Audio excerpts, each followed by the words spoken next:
আসসালামু আলাইকুম ভিউয়ার্স, আজকে আমরা যে ডিশটি রান্না করে দেখাবো তা হচ্ছে লাউ শাক ভাজি।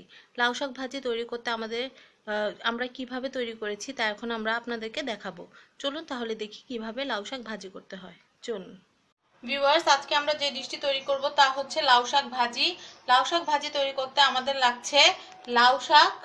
লাউ শাক আমরা কেটে নিয়েছি, নরম নরম পাতা, নরম নরম ডালগুলো। এখানে আমরা দুটো আলু এরকম লম্বা ফ্রেঞ্চ ফ্রাইয়ের মতো কেটে নিয়েছি, একটা পেঁয়াজ, একটা কাঁচামরিচ। এটা লাগছে আমাদের শাকের প্রথমটা সিদ্ধ করার জন্য। আর আমাদের লাগছে লবণ, তেল। আর এরপর যখন আমরা বাগার দিব তখন আমাদের লাগবে পেঁয়াজ কুচি এবং রসুন কুচি আর জিরা গুঁড়া। এখন আমরা একটু লবণ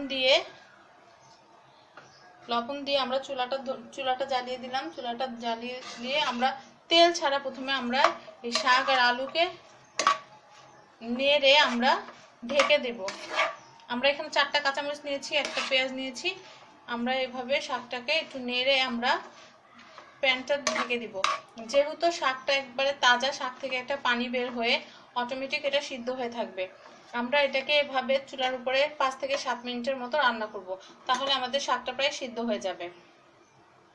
ভিউয়ার্স, আপনারা চাইলে অল্প পরিমাণ পানি দিয়ে নিতে পারেন, আবার পানি না দিলেও চলে। যেহেতু একটু আলু আছে, আমরা হাফ কাপের মতো পানি দিয়ে দিব। ভিউয়ার্স, আলুটা রান্না হওয়ার জন্য, শাকের ভিতরে যে আমরা আলুটা দিয়েছি, আলুটা রান্না হওয়ার জন্য আমরা হাফ কাপের মতো পানি দিয়ে আমরা এটাকে প্যানের ঢাকনা দিয়ে আমরা ঢেকে দিব। হাফ কাপের মতো পানি দিয়ে দিয়েছি। আমরা আবার বলছি, লাউ শাক, আলু, পেঁয়াজ, কাঁচামরিচ, লবণ দিয়ে আমরা এটাকে ঢেকে দিব। লবণটা অবশ্যই দিবেন ভিউয়ার্স, না হলে শাকটা সিদ্ধ হবে না, আলুটাও সিদ্ধ হবে না। এখন আমরা এটাকে ঢেকে দিচ্ছি। ঠিক 5 থেকে 7 মিনিট পর আমরা এটাকে খুলে দেখব যে এটা কি অবস্থা। ভিউয়ার্স, যেহেতু আমাদের শাকটা করছে, আমাদের 7 মিনিটের মধ্যে হয়ে যাবে। এরপর আমরা আমাদের যে শাক যে সিদ্ধ হয়ে থাকবে, এটাকে আমরা পেঁয়াজ রসুন দিয়ে, জিরা গুঁড়া দিয়ে এটাকে আমরা বাগার দেব। তাহলে ভিউয়ার্স, আমরা 7 মিনিট অপেক্ষা করি।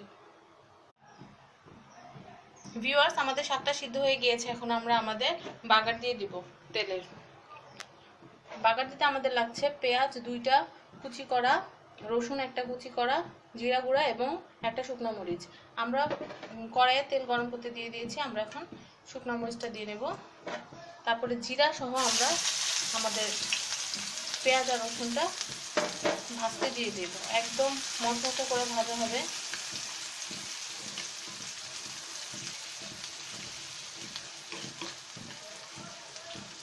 মচমচে করে যখন ভাজা হবে তখন আমরা আমাদের শাকের ভিতরে বাগারের পেঁয়াজটা দিয়ে দিব এবং শাকটাকে সুন্দর করে নেড়ে কিছুক্ষণ ঢেকে রান্না করব। 5 মিনিটের মতো রান্না করব। তাহলে বাগারের যে ফ্লেভারটা আমাদের লাউ শাকটার ভিতরে কমপ্লিটলি ঢুকে যাবে এবং অনেক টেস্টি একটা খাওয়া হবে। এটা দেখতে অনেক সিম্পল, কিন্তু এটা অসাধারণ। সিজনের যে শাকসবজিগুলো আছে, এগুলো যদি আমরা খাই তাহলে এখান থেকে আমাদের শরীরে যে ভিটামিনের যে চাহিদা, মিনারেলের চাহিদা, তারপরে আরও অন্যান্য শরীরের যে প্রয়োজনীয় যে চাহিদাগুলো আছে, সেগুলো আমরা এখান থেকে পেতে পারি। আমাদের এক্সট্রা কোনো ওষুধ, ভিটামিন এগুলো খেতে হবে না। ভিউয়ার্স, আমরা কখনোই সিজন ছাড়া যে ফলগুলো পাওয়া যায়, যেমন আমের সিজনে যে আমটা হয় সেটা একদম ন্যাচারাল অ্যাভেলেবেল থাকে।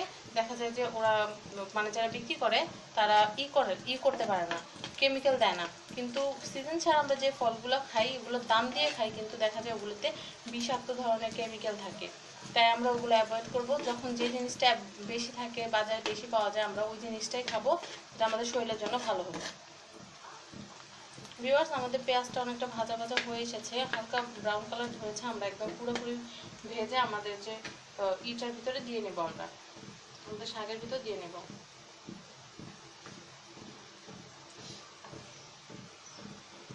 ভিউয়ার্স, আপনারা চাইলে এই লাউ শাক ভাজিটার ভিতরে সিমও দিতে পারেন। অনেকে সিমও খায় এই লাউ শাকের ভিতরে। আমি সিমটা অ্যাভয়েড করেছি, আমি প্লেন শাক দিয়েছি জাস্ট আলু দিয়ে।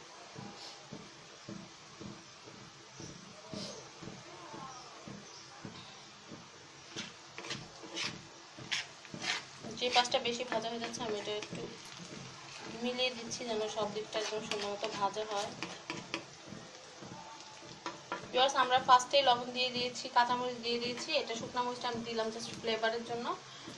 আপনারা যদি লবণটা একটু চেখে দেখবেন, যদি আপনাদের লবণটা আর একটু প্রয়োজন হয়, যদি লাগে এরকম, তাহলে আপনারা আর একটু দিয়ে নেবেন। এটা যার যার টেস্টের উপর ডিপেন্ড করে। আমি জাস্ট একদম যেই মেজারমেন্টটা লাগবে মোটামুটি সেই মেজারমেন্টটা আমি বলে দিয়েছি আপনাদেরকে।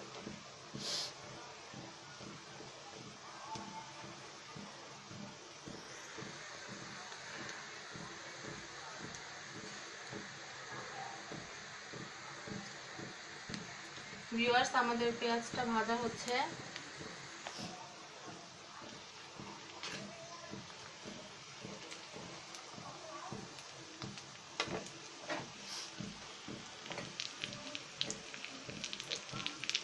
ভিউয়ার্স, আমরা যে রান্নাগুলো করি তা আপনাদের জন্যই করি।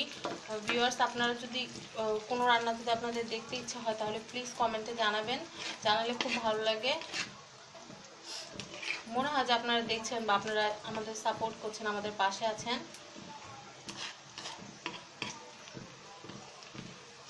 ভিউয়ার্স, আমি কুকিংগুলো এরকম কুকিং দেখাই যেগুলো মানুষের ঘরে সবসময় থাকে বা আমরা সবসময় এগুলো খাচ্ছি এরকম।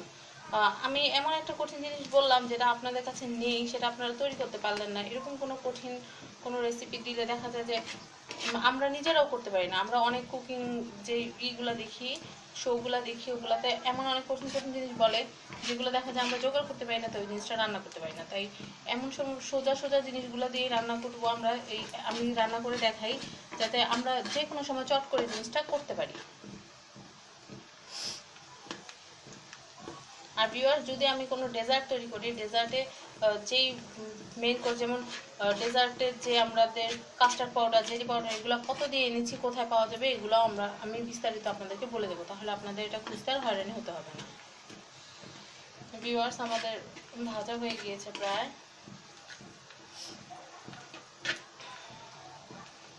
পেঁয়াজ দেখুন, শাকটা আপনাদের এরকম হবে, আলুটাই যে একদম সিদ্ধ হয়ে গেছে, এখন জাস্ট একটু ভাপ দিয়ে নিলে হয়ে যাবে। এখন আমরা আমাদের ভাজা হয়ে গেছে প্রায়। আমরা এখান থেকে একটু তেল নিয়ে একটু এটার উপর দিলাম।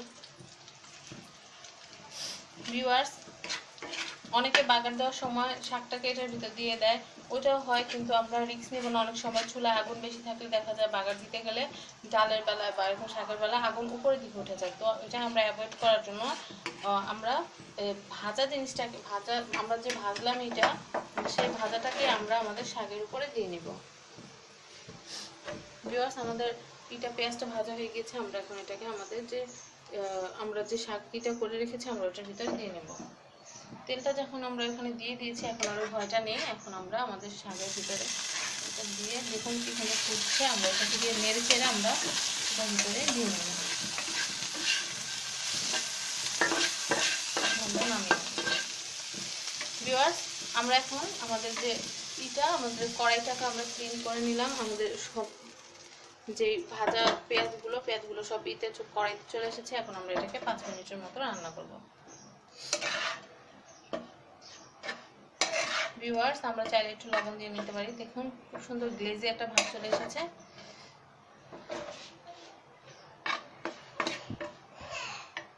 ভিউয়ার্স, আমরা এখন এটাকে ঢেকে দেব। ভিউয়ার্স, পেঁয়াজ রসুন দিয়ে বাগার দেওয়ার পরে আমরা 5 মিনিটের মতো এটাকে চুলার উপর রান্না করে নিয়েছি আমাদের লাউ শাকটাকে। ভিউয়ার্স, আপনারা দেখতে পাচ্ছেন খুব সুন্দর মজাদার এই শীতে ধোয়া ওঠা গরম লাউ শাক দিয়ে ভাত খেলে আপনাদের খুবই ভালো লাগবে। আপনারাও বাসায় আমাদের এই রেসিপি ফলো করে তৈরি করতে পারেন মজাদার লাউ শাক ভাজি। ভিউয়ার্স, আমাদের ভিডিওটি যদি ভালো লাগে এবং আমাদের রান্নার যে প্রণালীটা সেটা যদি আপনাদের ভালো লাগে তাহলে প্লিজ লাইক দিবেন, শেয়ার করবেন এবং সাবস্ক্রাইব করবেন আমার চ্যানেল ফ্যামিলি অ্যান্ড ফ্রেন্ডস। ধন্যবাদ সবাইকে ভিডিওটি দেখার জন্য।